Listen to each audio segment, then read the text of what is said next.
कितना मुश्किल होता है कि अपनी मंजिल पे पहुंचना भी, खड़े रहना भी। रज़ा साहब सदारती खुतबे हम सबको नवाज रहे थे। वाकई ऐसे सेमिनार में कितना मुश्किल होता है सदारती खुतबा, और उसको भी इतनी खुश उसलूबी के साथ और सीधे हमारे दिलों तक आपकी बातें पहुंच रही थी। इसलिए बड़ा मुश्किल होता है कि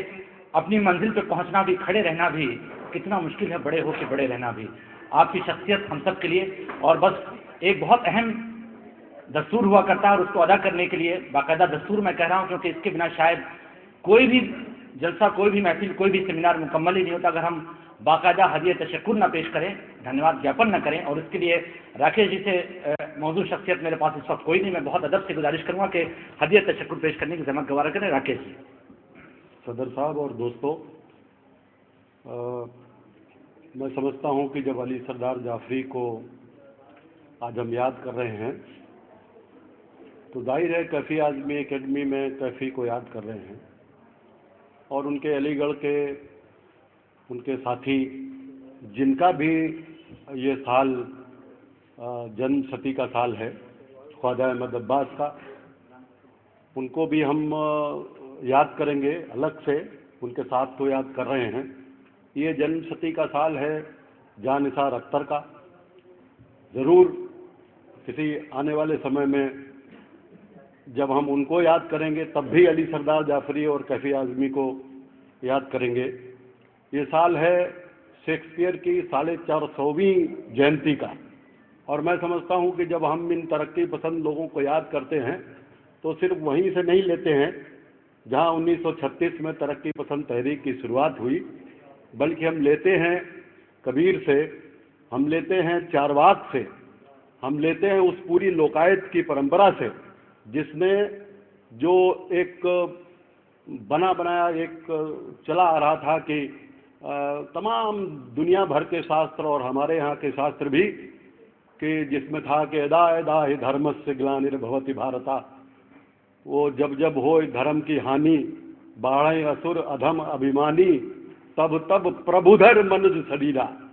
अब वो मनुज शरीर के अवतार रखने वाले लोग जिनका जिनका जिक्र भी वो कर रहे थे, ये अवतार की प्रणाली के खिलाफ आदमी जो श्रम करने वाला है वो हस्तक्षेप करता है, साहित्य में हर धरातल पर वो हस्तक्षेप करता है, और वही तरक्की पसंदी है कि वो जो हस्तक्षेप करे आदमी, और जो आदमियत में, मनुष्यता में विश्वास करे। और ये सारे तरक्की पसंद शायर और शुरू से जो सिलसिला है उनका एक फलसफा था कि उनके सामने एक भविष्य का एक रूपरेखा थी कि अंत में जीतेगा आदमी, और जितने जालिम हैं वो किस तरह की भी तरकीबें करें वो हारेंगे। और ये बहुत पहले कहा जाता था, मुझे याद आया कि एक साहब, कोई, मैं तो उनका नाम सिर्फ उसी सिलसिले में जान पाया, कोई उर्दू के व्यंगकार थे कन्हैया लाल कपूर। अब वो कहाँ हैं कहाँ नहीं हैं अकील साहब जाने, नहीं अब नहीं है, और उर्दू अदब में कहाँ हैं मैं नहीं जानता, हैसियत है हाँ। लेकिन कन्हैया लाल कपूर साहब ने एक व्यंग लिखा जिसमें उन्होंने हाली को दिखाया कि वो जिंदा हैं, और उस महफिल में हाली बैठे हुए हैं, और उस महफिल में मजदूर हैं हम गाते हुए अली सरदार जाफरी और मजाज दोनों घुसते हैं। तो हाली कहते हैं, अरे मजदूर हो तो जाके मजदूरी करो, तुम्हारे अदबी महफिल में तुम्हारा क्या काम। ये उन्होंने एक तरीके का तंज किया तरक्की पसंदी पे कि ये तुम्हारा इसमें अदब की महफिल में कोई काम नहीं। लेकिन मैं समझता हूँ कि तमाम तरक्की पसंद शायरों ने ये बाकायदा सिद्ध किया है कि अदबी महफिल बिना इन तमाम नामों के, कोई भी अदबी महफिल, सिर्फ उर्दू की नहीं, हिंदुस्तान की कोई भी अदबी महफिल बिना इन तरक्की पसंद शायरों के, कवियों के, हिंदी के, उर्दू के, बिना कबीर के, बिना नज़ीर अकबर आबादी के, बिना कैफी के, बिना अली सरदार जाफरी के कोई अदबी महफिल हिंदुस्तान की सजाई नहीं जा सकती। और इस तरह की महफिलें हम सजाते रहेंगे, कभी अली सरदार जाफरी के बहाने, कभी कैफी के बहाने, कभी जान निसार अख्तर के बहाने, कभी कबीर के बहाने, कभी नज़ीर अकबराबादी के बहाने, तभी ये मुल्क बचेगा। जिन खतरों की तरफ इशारा किया हमारे आदरणीय हैदर अब्बास रज़ा साहब ने, वो सिर्फ एक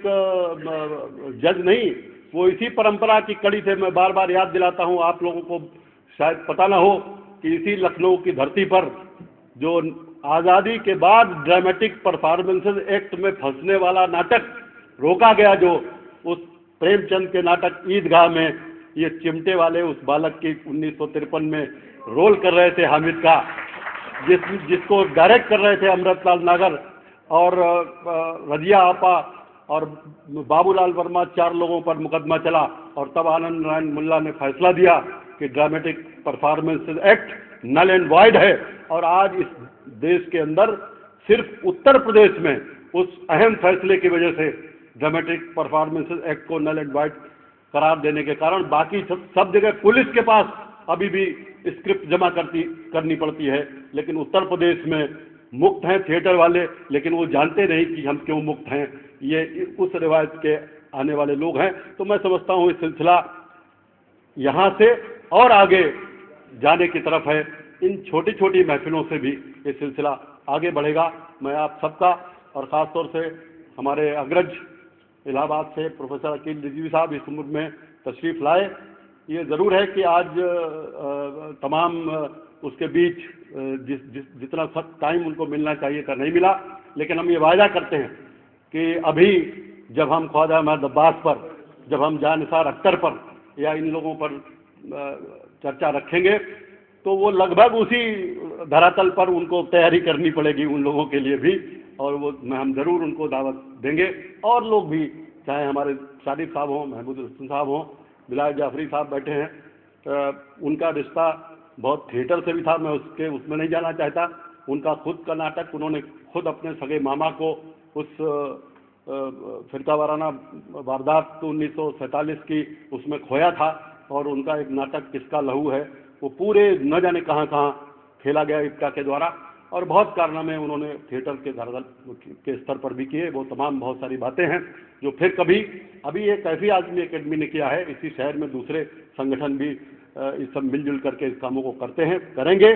और आगे आप सब उसमें आते रहें। इस सबके साथ जो हजरात इस पूरे सेमिनार में हाजिर हुए, उन सबका शुक्रिया अदा करता हूँ।